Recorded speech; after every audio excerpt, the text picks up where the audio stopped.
Seja muito bem-vindo, Consulta ao Doutor está no ar. Chegamos naquele nosso horário de sempre para trazer para você, é claro, muita informação. Olha só, hoje nós temos dois assuntos diferentes. No primeiro bloco, vamos falar sobre saúde capilar, saúde do couro cabeludo, para ser mais precisa. E no segundo bloco, vamos falar sobre saúde articular. Portanto, não perca. Nesse primeiro bloco, gente, a gente vai falar sobre o que de fato é um couro cabeludo saudável. Você sabe se o seu couro cabeludo é saudável? Quais são as doenças que prejudicam o crescimento, o fortalecimento dos fios que colocam eles em risco? Se você conhece alguém a quem esse tema possa interessar, não deixe de compartilhar o nosso link. Nós estamos em transmissão ao vivo pelo nosso site www.hittv.com.br. E como você já sabe, esse programa é feito, claro, para você e também por você. Então não deixe de trazer aqui para o nosso bate-papo o seu relato, a sua dúvida, o seu questionamento. Aproveite o seu espaço. Envie uma mensagem para a gente, para o nosso WhatsApp, 0 operadora 11 3337 5886. E temos, é claro, a nossa enquete aguardando a sua participação acontecendo no Instagram, no @consulta ao doutor. Por favor, diretor, coloca para a gente a enquete na tela. Mitos sobre couro cabeludo. Lavar o cabelo todos os dias faz mal. Já ouviu essa? Usar chapéu ou boné pode causar queda. Dormir com o cabelo molhado pode dar fungos. Ou todas as opções, na sua opinião, estão corretas. Na verdade, não se tratam de mitos, todas essas opções estão corretas. Entra lá e participe, estamos aguardando, combinado? Bom, gente, para a gente entender então sobre quais são as doenças que afetam o nosso couro cabeludo, como identificá-las e, claro, como tratá-las, quais as opções de tratamento, recebemos agora a tricologista e também dermatologista Juliana Mitidiero. Seja muito bem-vinda, doutora. É um prazer.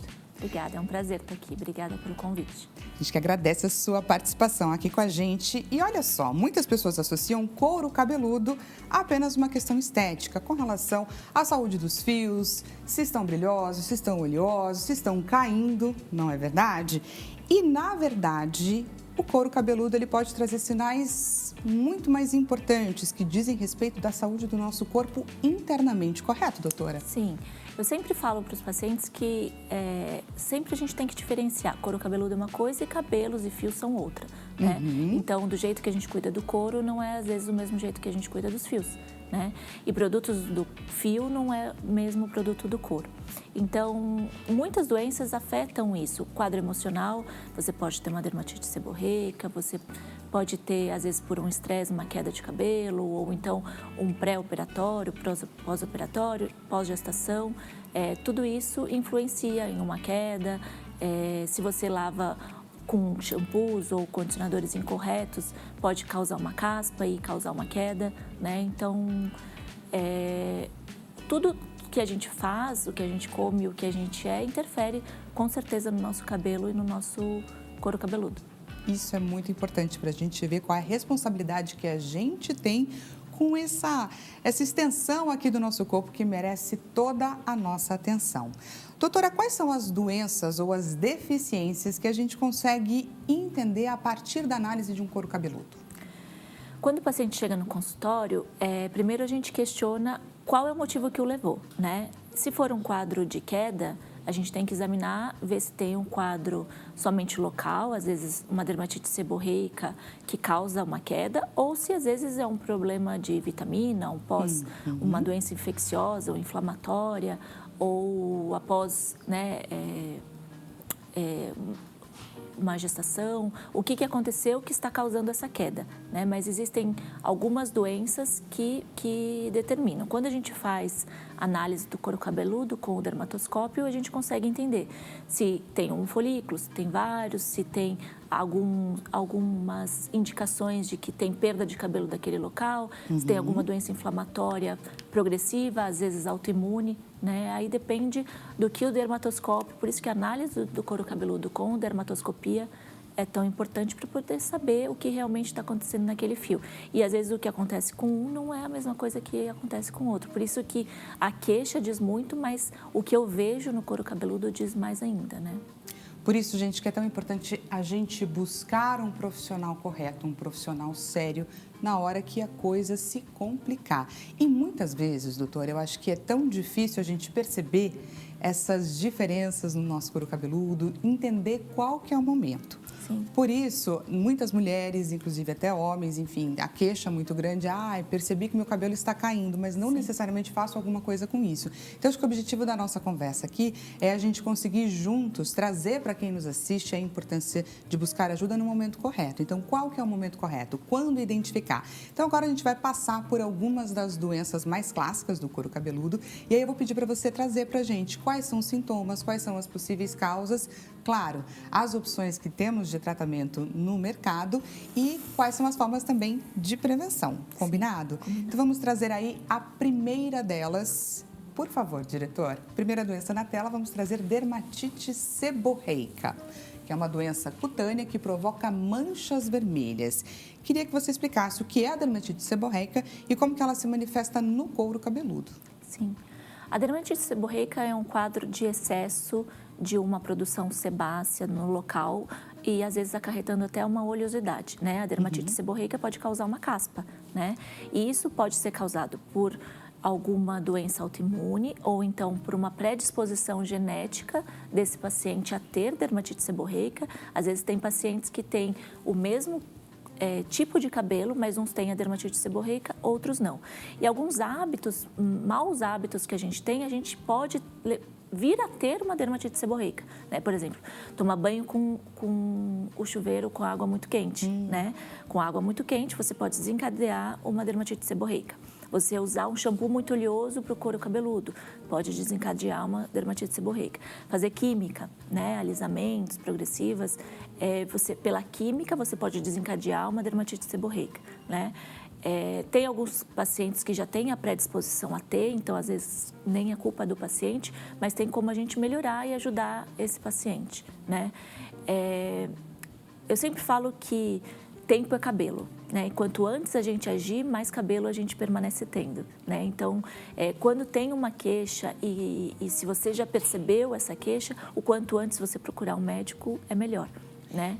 Existem fatores alimentares que podem estar associados? Sim. Ou alguma forma que eu posso me alimentar que vai interferir menos ou controlar um pouco ela? Como a dermatite seborreica, o excesso de oleosidade ou então assim de produção sebácea, eu digo que alimentos gordurosos, alimentos com calóricos, né, sempre podem causar.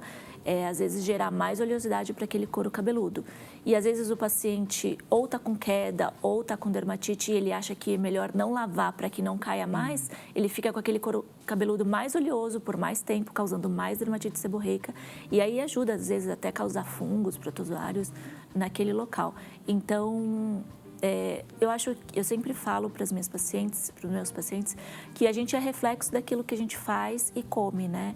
Então, se você tiver uma alimentação super gordurosa, super oleosa e super disfuncional, né? Com certeza você vai ter acometimentos ruins para o seu couro cabeludo, às vezes até mais, por exemplo, aquele couro cabeludo que fica, gente, às vezes na testa, tal, causa até uma acne. Então, de uma coisa leva a outra e outra ainda, né? Então, com certeza, a gente é reflexo, não só, né? Mas também daquilo que a gente come e faz, né?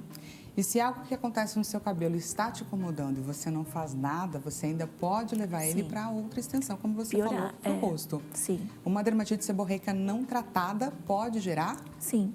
Pode gerar uma acne, pode gerar, às vezes, até perda de cabelo naquele local por não ser tratada, né? Quais são os tratamentos, então, mais eficazes que podem ajudar aí a controlar? Geralmente, depois que você vê a causa, né? Se é uma causa fisiológica, se é uma causa não fisiológica, se é uma causa de mau uso de algum produto, a gente tem que descobrir a causa para poder evitar. Caso não tenha uma causa aparente, tem pacientes minhas que ficam estressadas ou diminuem a imunidade, causa uma dermatite seborreica, aí a gente tem que diminuir a produção. Então, às vezes, shampoos específicos para o couro cabeludo. Eu sempre digo que shampoo é para o couro, não é para o fio, né? Então, o shampoo é indicado para lavar o couro cabeludo, não precisa lavar o fio do cabelo, né? Não se estende ao fio. E aí, shampoos adequados, né?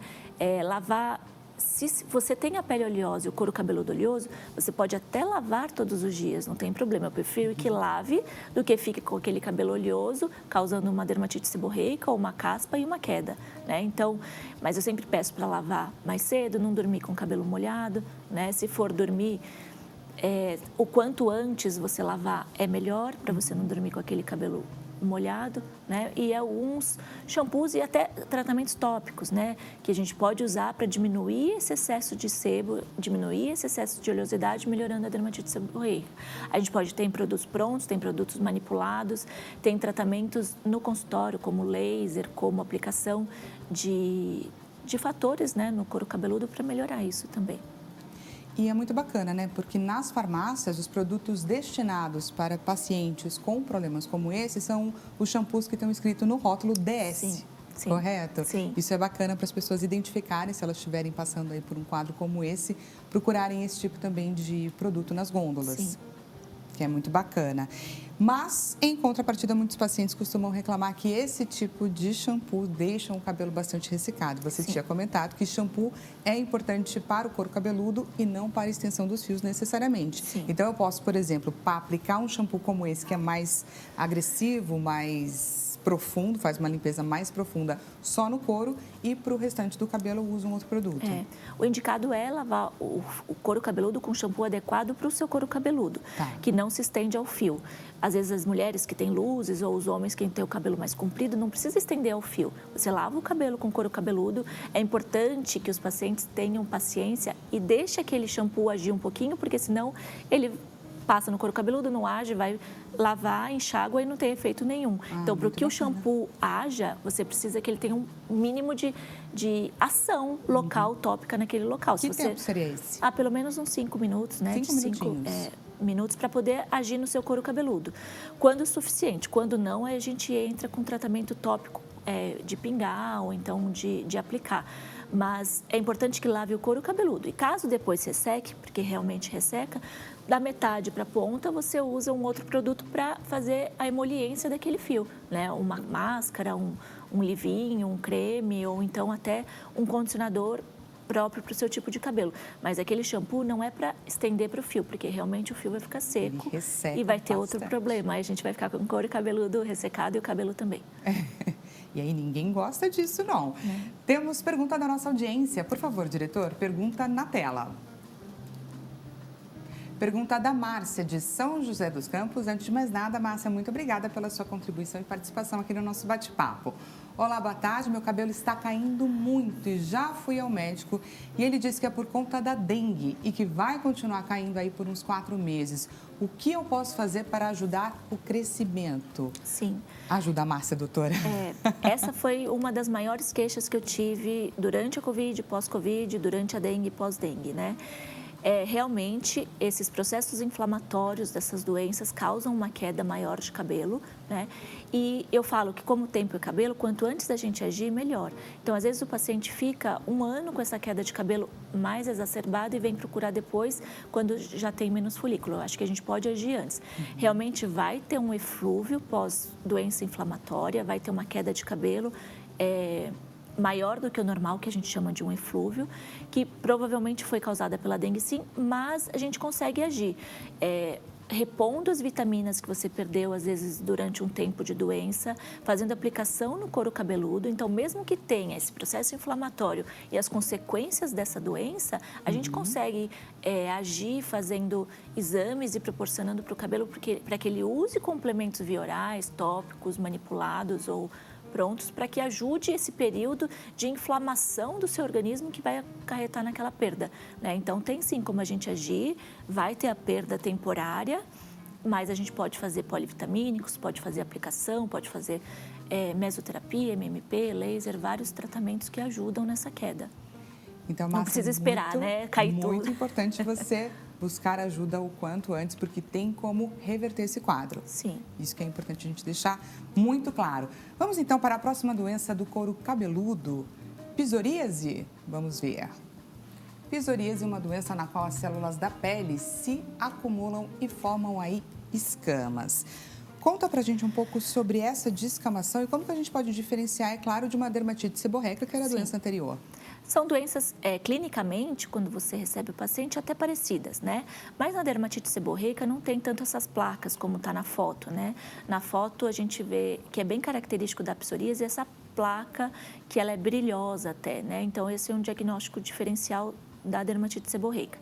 A doença psoríase, a psoríase é uma doença autoimune, inflamatória, que causa essa inflamação do couro cabeludo e até causa a perda do cabelo não só pela inflamação do couro cabeludo, porque ela forma uma placa e o cabelo não tem como se aderir ao couro e ele se desprende, né? Quando você começa a tratar a psoríase, volta a repilar o couro cabeludo, porque não é um problema do folículo, é um problema da placa.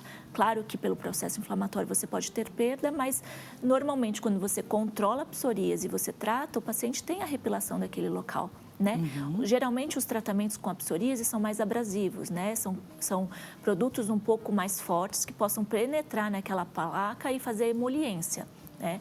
E tem também, para tratar a psoríase, comprimidos, imunobiológicos e várias coisas para que você consiga até tratamentos tópicos e viorais para você melhorar a doença, consequentemente aquela perda de cabelo causada pela doença. Então tem que controlar a psoríase. Né? E isso a gente precisa fazer tratamentos tópicos, viorais, às vezes fototerapia, alguns tratamentos que ajudem.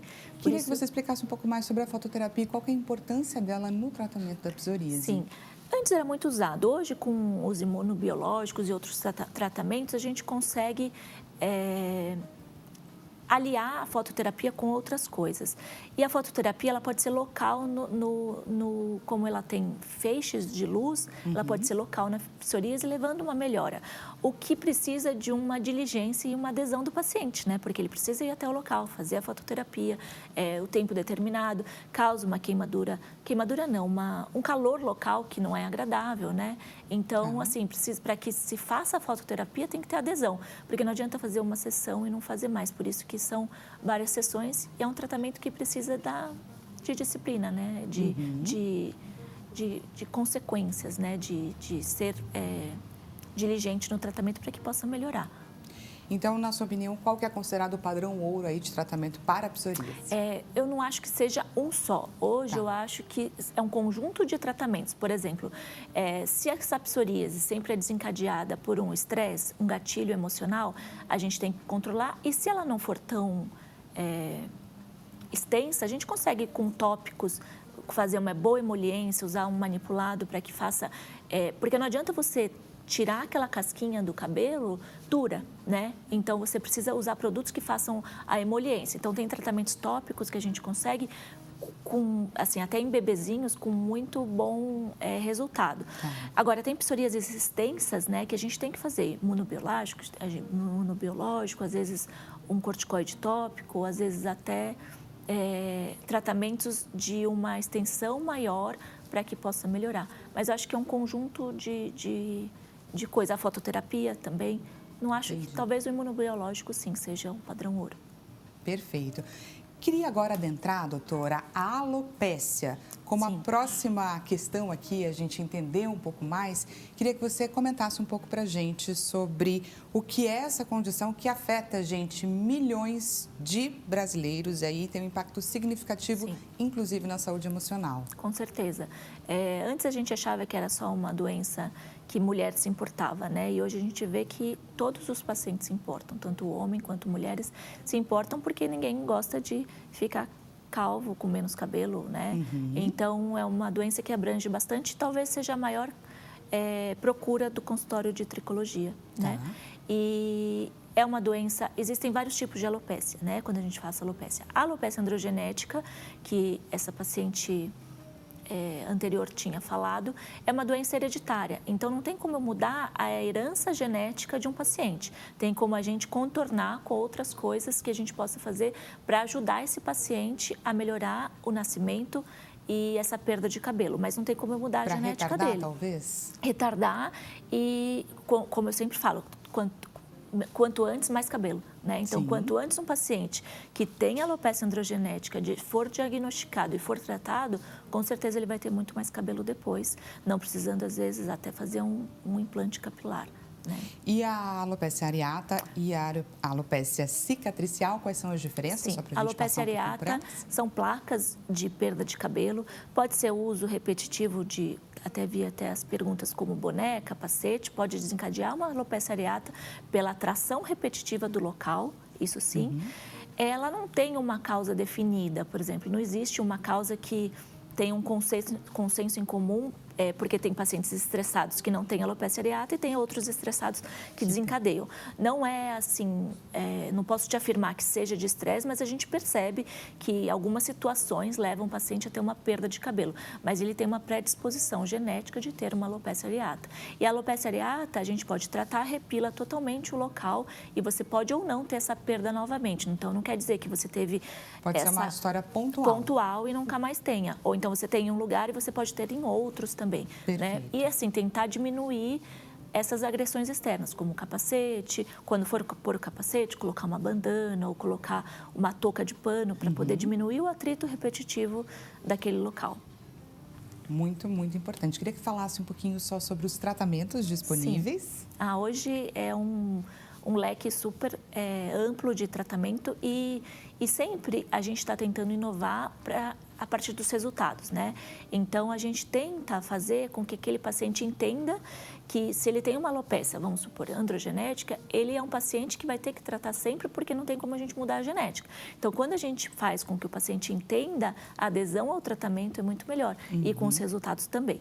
Então, hoje... tratamento para toda a vida. Para toda a vida. Fora os tópicos, que eu gosto bastante para alopecia androgenética e para todos os outros tipos de alopecia, a gente tem no consultório lasers, a gente tem plasma, a gente tem aplicação de enzimas, aminoácidos, fatores de crescimento, tanto minoxidil quanto a finasterida tópico, via oral também, que a gente pode fazer para o paciente em casa, pode fazer no consultório, que tem uma melhora do couro cabeludo, como o MMP capilar, como a mesoterapia, que são aplicações no folículo de vários agentes que fazem com que melhore essa perda do cabelo, né? Então, gente, tratamento não falta. Se você sente essa queixa, se se identificou com algumas questões que a doutora trouxe aqui, tempo a cabelo, como ela mesmo disse. Sim. Então, não deixe de procurar um médico, uma tricologista, uma dermatologista para fazer esse cuidado aí com você.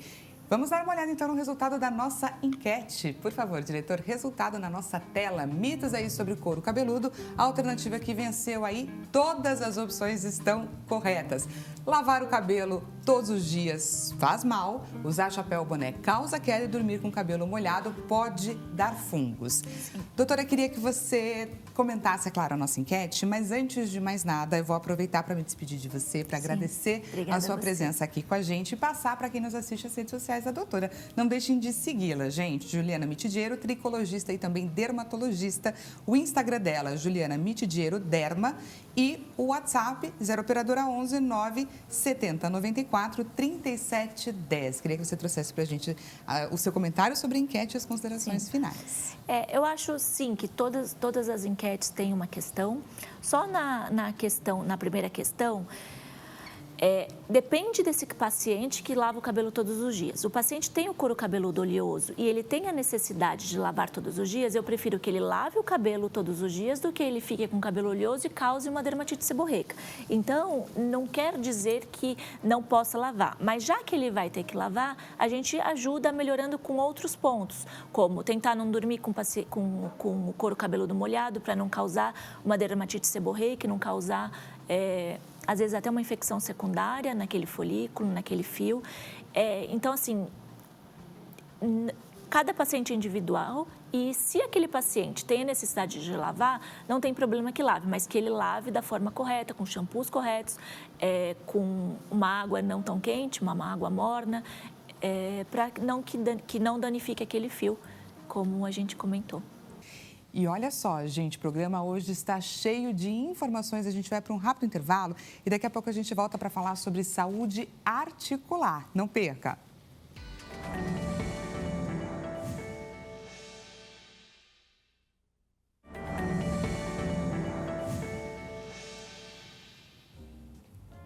Seja bem-vindo mais uma vez. Consulta ao Doutor está de volta. Se você acaba de chegar aqui na nossa programação, vamos começar um bate-papo sobre saúde articular. Pois é, nós vamos falar aqui sobre os vários tipos de artrite, sobre quais são os sintomas, as causas e, claro, os tratamentos. Se você conhece alguém a quem esse tema possa interessar, não esqueça de enviar o nosso link. Estamos em transmissão pelo site www.hittv.com.br.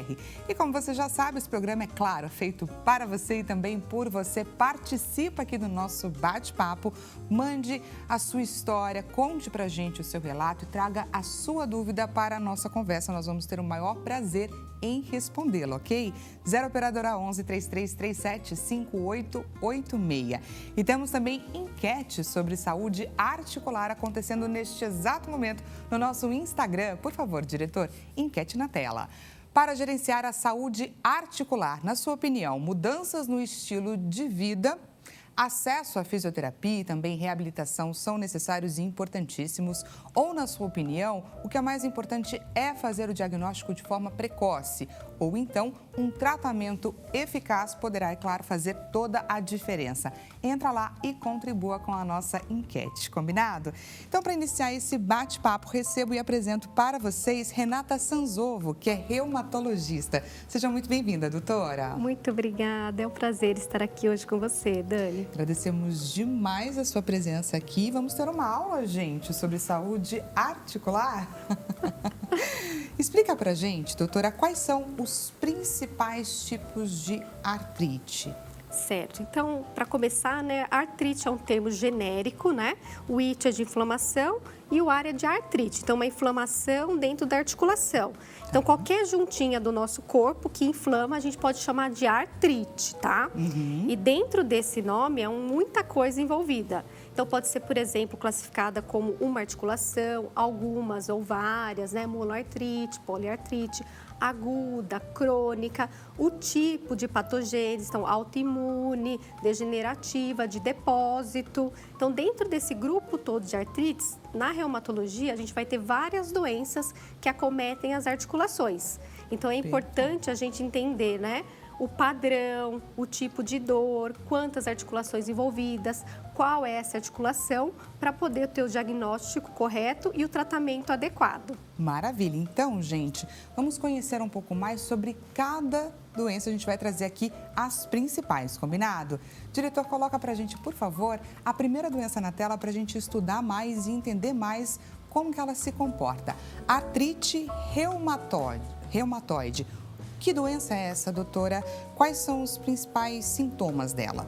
Tá, a artrite reumatoide, né? Ela é uma doença bastante comum na nossa prática na reumatologia, né? Tá. Ela é uma doença do tipo poliartrite, então vai pegar várias articulações, principalmente as pequenas articulações de mãos e punhos. Ela é autoimune, ou seja, né? Tem uma desregulação do sistema nosso de defesa. Então, aquilo que não era para ser atacado, que o nosso organismo deveria entender como normal, por algum motivo de causas ainda desconhecidas, claro que a gente sabe que existem algumas implicações, do tipo infecções, tabagismo, fator genético, que esse indivíduo gera um gatilho e começa a atacar suas articulações. Então, ela é uma poliartrite, mais do que 5 articulações, principalmente pequenas, mãos, né, e dedos, desde os pés das mãos, os punhos e tornozelos, e pode acometer maiores, tá? De caráter autoimune. Entendi. É o corpo se defendendo dele mesmo. É mais ou menos isso. Mais Começa a se atacar o que não deveria ser atacado. Tá. Quando a gente fala em autoimune, é mais ou menos isso que a gente tem que entender. Quais são os sintomas mais comuns, assim, para que quem estiver assistindo consiga identificar, olha, pode ser isso? Então, essas articulações mais pequenas sendo acometidas, né? Tá. É uma dor de caráter inflamatório. O que é isso? É uma dor que vai acontecer mais quando está parado. Então, diferente daquela dor de trauma, de tendinite, de bursite, que quando o indivíduo está se movimentando, está fazendo algum esforço físico, vai doer. Aqui é o oposto. Então, o paciente acorda de manhã com muita dor, uma rigidez prolongada, maior de 1 hora, um inchaço evidente articular, então vai ter calor, dor, rubor, mãos vermelhas, punhos vermelhos, uma rigidez prolongada. Ao longo do dia ele melhora e aí chega à noite, quando está inativo, volta toda essa questão de dor. Então, é isso que é importante, a gente perceber uma dor de caráter inflamatório de pequenas articulações. E no momento que está inativo, no momento de descanso. Exatamente. Como que funciona o diagnóstico? Quais são os exames necessários? Primeira coisa é essa história, a história clássica, né? Uhum. Então, vai ter essa dor inflamatória, simétrica, de pequenas articulações, um pouquinho mais comum em mulheres do que homens, mais ou menos 3:1, né? Paciente ali na meia-idade, inicia 30, 40 anos, 50, por aí. Então, é a história clássica, né? Tá. Primeira coisa, tudo é história. No exame físico, nós vamos palpar inchaço articular, que a gente chama de sinovite. E a gente vai ter exames que vai nos ajudar. Então, tem autoanticorpos de doença, fator reumatoide, anti-CCP, que podem ou não estar presentes nesse tipo de doença. E aí, com esse conjunto, podemos associar ainda, se houver dúvidas, imagem, então um ultrassom intraarticular ou até uma ressonância. Então, a gente vai juntar todas as peças do quebra-cabeça e aí vai fechar o diagnóstico da artrite reumatoide. Tá, e aí quais as opções que nós temos de tratamento e de que forma esse tratamento é eficaz? É uma doença crônica ou ela deve ser controlada? Ela é uma doença crônica autoimune, mas Sim. a gente tem tratamento. E aí, qual é o nosso objetivo? Remissão de doença. O que é isso? É não ter sintomas. É a pessoa viver como se não tivesse essa artrite. Então, já que ela é autoimune, nós vamos ter que usar o quê? Medicamentos imunossupressores, que vão fazer com que esse organismo não ataque mais as articulações e não leve à deformidade. Então, a gente vai ter uma gama muito imensa de medicamentos. Tem muita coisa para tratar hoje, desde oral até medicamentos subcutâneos, venosos, injetáveis, que vão controlar esse ataque e vão evitar a deformidade e gerar bastante qualidade de vida para esse paciente. Se você pudesse trazer aqui uma dica para um paciente que sofre com essa condição, qual dica seria essa? Nossa, a dica principal é: faça o diagnóstico e comece a tratar, porque hoje, com os tratamentos que a gente tem disponível, a gente tem hoje uma gama imensa, né, até de imunobiológicos, inibidores de sinalização, um tratamento super moderno, que a pessoa vive muito bem, sem dor, evita a deformidade da doença. Então, é o diagnóstico precoce. Se você tem dor prolongada pela manhã, com rigidez, inchaço articular, não deixe de procurar um reumatologista. Tempo é articulação, né? Temos aqui dica para a nossa enquete, é isso? Diagnóstico precoce. Sim. Corre lá e participa da nossa enquete do Instagram. Vamos então dar uma olhada na próxima doença. Perfeito. Por favor, diretor. Osteoartrite, que doença é essa? Quais são os sintomas aí característicos? Como que ela se comporta? Essa acho que é uma das mais presentes do consultório. A osteoartrite, ou a famosa artrose, né, popularmente conhecida como artrose, é a doença de desgaste articular. Então, aqui não vai ter tanta inflamação. Existe inflamação, claro, mas ela é menor grau e aqui tem um processo degenerativo. Então, vai ter degeneração da cartilagem articular, pode ter lesão desse osso dentro da articulação, que é o osso subcondral. Então, é uma doença mais de idoso, né? Claro que existe o componente genético associado, mas aqui, diferente da dor inflamatória autoimune, não tem esse mecanismo. Aqui é muito mais por desgaste, então, sobrepeso, mau uso e a próprio envelhecimento. E agora a dor vai ser mecânica, não mais inflamatória. Agora vai doer quando movimenta. Tá. Então, o paciente vai subir uma escada, descer uma escada, levantar da poltrona, tem muita dor. Movimentos repetitivos doem. Então, dependendo da articulação que é acometida, a gente vai ter esse sintoma. Mas aqui o sintoma ele é mecânico. E essa doença atinge mais mulheres ou mais homens? Aqui é tudo igual. Aqui é tudo igual, tudo somos igual. todos iguais. Claro que aqui. existem algumas especificidades, né, de cada articulação, né?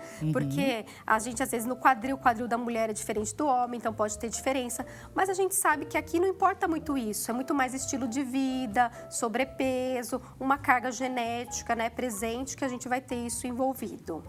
E como que a osteoartrite interfere na vida dos pacientes?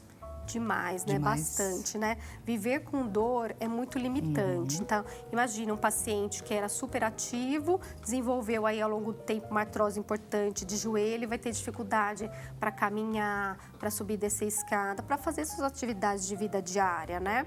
Então, aqui, de novo, entra a importância do diagnóstico precoce e da mudança da qualidade de vida. Nessa doença, o multidisciplinar é importantíssimo, né? Fisioterapia, exercício, medicamentos de controle de dor, protetores de cartilagem, né? É muito multidisciplinar, porque é um paciente que já está ali com essa articulação desgastada. E a gente tem que evitar o ponto final, que seria cirúrgico. Muitas vezes precisa de cirurgia. Pode chegar a esse ponto. Pode chegar a esse ponto. Como é feito o diagnóstico? Aqui, novamente, história clínica, né? Super importante.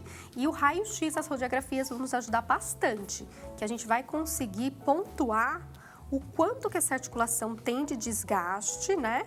E ali você vai ver efeitos de diminuição do espaço articular, os famosos bicos de papagaio, que são os osteófitos. E nós vamos graduar essa questão da artrose, da osteoartrite. É claro que nem sempre o que a gente vê na imagem é a característica de vida, da característica de sintomas daquele doente, mas nos ajuda a guiar tratamento e prognóstico. Você estava falando aqui sobre a importância de um tratamento multidisciplinar. O que a gente tem de tratamento padrão ouro e como que o paciente consegue ficar após fazer esse tratamento? Ele consegue reduzir a dor? Ele tem de volta a mobilidade? Com certeza, né? Então, aqui a gente vai ter, né, modalidades de fisioterapia, terapia ocupacional, dependendo da articulação, exercício físico, né, o treinamento, atividade física, junto com os medicamentos moduladores de dor. E a gente tem até antes de cirurgia, por exemplo, infiltração intraarticular, que ajuda bastante na gente preservar a saúde dessa articulação. Perfeito.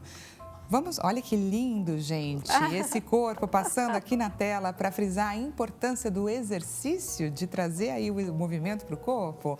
E, gente, vamos então dar uma olhada na próxima doença relacionada a esse assunto aí que nós estamos falando, sobre saúde articular. Artrite psoriásica ou psoriática. Isso mesmo. Aqui a gente volta no grupo das autoimunidades, né? Então, essa doença em especial é uma doença que pega a pele, a psoríase e a articulação. E muita gente não sabe, né? Acha que a psoríase é só pele. E, na verdade, não. Ela pode afetar as articulações, mais ou menos 11% aí. E pode ser pele e articulação, só pele ou só articulação. Então, se você tem o diagnóstico de psoríase e tem dor articular, você precisa avaliar a saúde das suas articulações, tá? Porque se houver a doença, tem tratamento. Entendi. E uma pessoa que tem psoríase necessariamente vai desenvolver? Não necessariamente, né? Então, literatura, a gente acha um número de 10 a 11%, tá? Dessa pessoa. E geralmente é anos após, né? Mas isso não é regra, porque existem pacientes que têm só articulação. E é um diagnóstico difícil, porque a gente não tem a pele. Aí nós vamos ter que lançar a mão, além da história clínica, dos exames de imagem, que são bastante característicos. E o que a gente tem, então, em termos de tratamento para esse paciente? Novamente, aqui o grupo dos imunossupressores, orais, né, subcutâneos, venosos, que mudam completamente a realidade dessa doença. E é bom citar, né, que esse grupo das autoimunes, né, a artrite reumatoide, a psoríase, espondilite, até o lúpus, são doenças sistêmicas. Então, quando a gente trata a articulação, a gente não está pensando só nisso, a gente está pensando no corpo como um todo. Então, a gente vai tratar todo o corpo, todos os órgãos que possam vir a ser envolvidos, tá? E evitar, né, risco cardiovascular. Você tocou no lúpus, doutora. Eu queria que você falasse um pouco mais sobre essa condição. O que um paciente que sofre com lúpus sente? Quais são os sintomas mais comuns? Claro. Então, o lúpus eritematoso sistêmico, essa é uma doença, assim, bastante sistêmica mesmo. Então, pode acometer todo o corpo. Cabelo, afta na boca, dor articular, alteração renal, alteração pulmonar, cardiológica, né? E ela também tem essa autoimunidade muito maior em mulheres, tá? E a artrite costuma ser também exuberante, muita dor articular. E aí, aqui é um mundo à parte, porque o tratamento vai ser guiado conforme o acometimento daquela doença. Então, se é um lúpus, por exemplo, cutâneo e articular, é um tipo de tratamento. Se já pega coração, pulmão, é outro tratamento. Se é uma nefrite lúpica, uma lesão renal pelo lúpus, aí os imunossupressores um pouquinho mais pesados, né? Neurológico, então, também aqui essa questão. E aí, a gente vai tratar tanto a parte da articulação, como todo o sistema que estiver sendo acometido aí dentro do lúpus. Maravilha. Vamos então, gente, dar uma olhada no resultado da nossa enquete. Resultado na tela, diretor. Para gerenciar a saúde articular, a doutora deu dicas aqui ao longo da nossa conversa. A alternativa que venceu 45%, mudanças no estilo de vida, deixa eu só olhar sobre diagnóstico precoce e empatou com tratamento eficaz ali em 18%. Doutora, eu queria que você comentasse o resultado aqui da nossa enquete. O pessoal tá esperto. Vocês deixaram difícil para eles, né? Porque, na verdade, é tudo. Todas as respostas estão corretas. Então, o que é triste, né? Que a gente fala assim, que às vezes o paciente passa em diferentes médicos, de diferentes especialidades, porque o reumato ainda é um médico que não é procurado de primeira linha, assim. Isso é muito importante ser Não é dito. o paciente fala, estou com dor, vou ao reumatologista. Então, ele pula no ortopedista, pula no dermato, pula no fisiatra, pula no geriatra. E, às vezes, o diagnóstico é tardio. E aí, o tratamento, que poderia ter sido super eficaz, ficou para trás. Então, um ponto é isso mesmo. É o diagnóstico precoce para um tratamento eficaz. E dentro disso tudo, a gente vai ter um tratamento, além do medicamentoso, multidisciplinar, porque o corpo é movimento. Então, a gente vai ter que reabilitar. Então, todas as respostas estão corretas, todos acertaram. E aí, é muito difícil para esse paciente entender que ele precisa se exercitar, fazer exercícios, ter um acompanhamento, porque imagino que a dor limite bastante, não é, doutora? Sim, com certeza. Tem pacientes e pacientes, né? Tem o paciente que é aquele que entende da doença, estuda tudo, faz o tratamento adequado, faz exercício, é aquele paciente exemplar. E a gente tem o outro lado, né? Que é o paciente que não é tão exemplar. Então, depende muito de cada um. Mas a maioria dos pacientes, quando compreende seu diagnóstico, entende da importância, eles seguem direitinho.